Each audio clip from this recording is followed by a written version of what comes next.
बात करेंगे जो कि काफी ज्यादा मैड हम लोगों को नजर आ रहे हैं। पिछले कुछ दिनों से रशिया और यूक्रेन को वॉर को लेकर काफी ज्यादा कह लेंगे सीरियसनेस ट्रम्प के अंदर हम लोगों को नजर आ रही है। लेकिन ये जो सीरियसनेस है सबसे ज्यादा अफेक्ट कर रही है साउथ ईस्ट एशिया के अंदर भारत को। अगर भारत की बात की जाए तो भारत भी अपनी जो सॉवरेनिटी है उसको छोड़ता हुआ दिखाई नहीं दे रहा है। पहले कह लेंगे कहा कि मैं यहाँ पर 1000% टैरिफ लगाऊंगा, फिर कहा कि मैं 100% लगाऊंगा, फिर कहा कि मैं 25% लगा रहा हूँ। लेकिन करते कराते फाइनल क्या हुआ है कि 50% जो टैरिफ है वो अमेरिका ने भारत पर लगा दिए हैं। और स्पेशली अगर देखा जाए तो एक बहुत जबरदस्त जर्नलिस्ट थी इंडिया की जिन्होंने ये सवाल किया ट्रम्प से कि आप जो इंडिया को मना करते हो कि क्रूड ऑयल आप रशिया से ना खरीदें, पर आप क्या कर रहे हो, आप अपनी सारी जो केमिकल फर्टिलाइजर्स हैं वो रशिया से खरीद रहे हैं और भारी भरकम रुपए भी उनको दे रहे हैं। तो ट्रम्प ने आगे से बड़ा स्ट्रेट फेस बनाकर कहा कि मुझे इस चीज के बारे में कुछ पता नहीं है।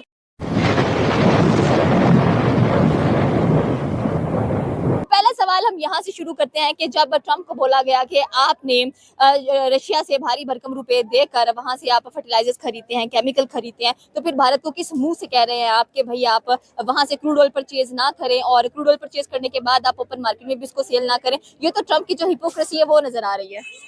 देखिए, ट्रम्प एक बिजनेसमैन है और बिजनेसमैन जो होता है वो किसी को भी नाराज नहीं करता बल्कि वो अपना फ़ायदा सोचता है। तो Trump being an American president obviously America का फ़ायदा सोच रहा है इस वक्त कि अमेरिका को किस चीज़ के अंदर फ़ायदा है। वो एक बहुत बड़ा रेवेन्यू जनरेट करता है अमेरिका से और अमेरिका को इन रिटर्न बहुत कोई ऐसी चीज़ नहीं भेज सकता इंडिया जो इंडियन यूज़ करते हों। तो लिहाजा अब अमेरिका को बिलियंस ऑफ डॉलर्स पे करना पड़ता था हर साल इंडिया को। इंडिया की मीशत ताकतवर हो रही थी उससे, लेकिन अमेरिका को ऐसा जो रेवेन्यू के अंदर इतना फ़ायदा नहीं था। तो वो अब चाह ये रहे हैं कि इस रेवेन्यू को इंक्रीज़ किया जाए। अगर $100 बिलियन की इंपोर्ट आती हैं अमेरिका में तो उसका जो अच्छा खासा जो उसका फ़ायदा है वो गवर्नमेंट को भी हो।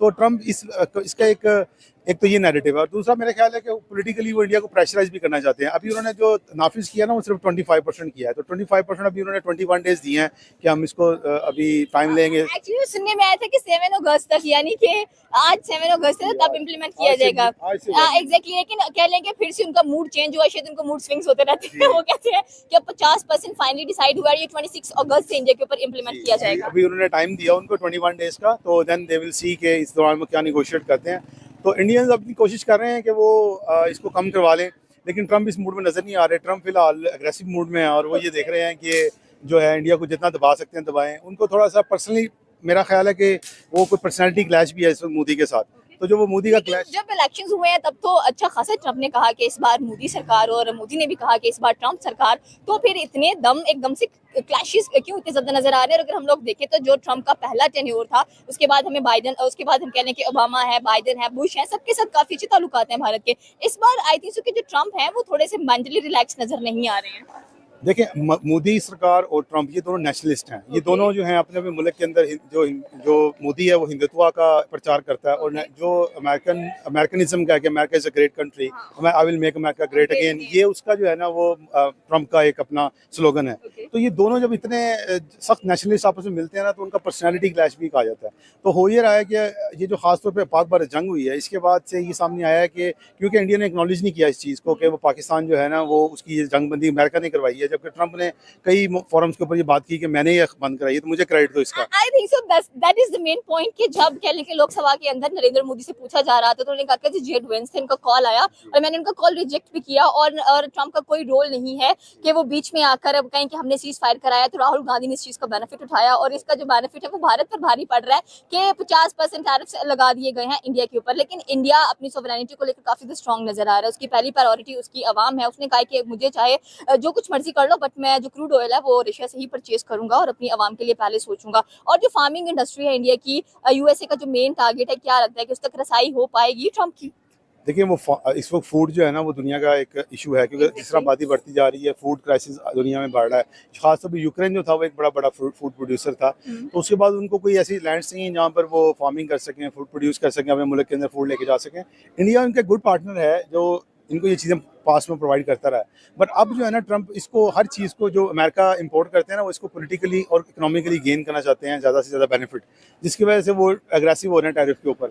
मेरा ख्याल है चीज़ें 50% नीचे आएंगी, क्योंकि दुनिया में दो ही मुल्क हैं इसमें, ब्राज़ील और इंडिया, जहाँ पर इतना टैरिफ लगाया गया है। तो ये सस्टेनेबल, ये अमेरिका की इंडस्ट्री खुद जो है ना वो इतनी काबिल नहीं है कि वो इतनी जल्दी उसको ऑल्टरनेटिवली प्रोड्यूस कर सके दुनिया से। वो अगर उसको बनाने निकलेंगे तो उसके लिए भी उनको भी टाइम लगेगा, तो लिहाजा उनको भी थोड़ा सा लीन डाउन करना पड़ेगा।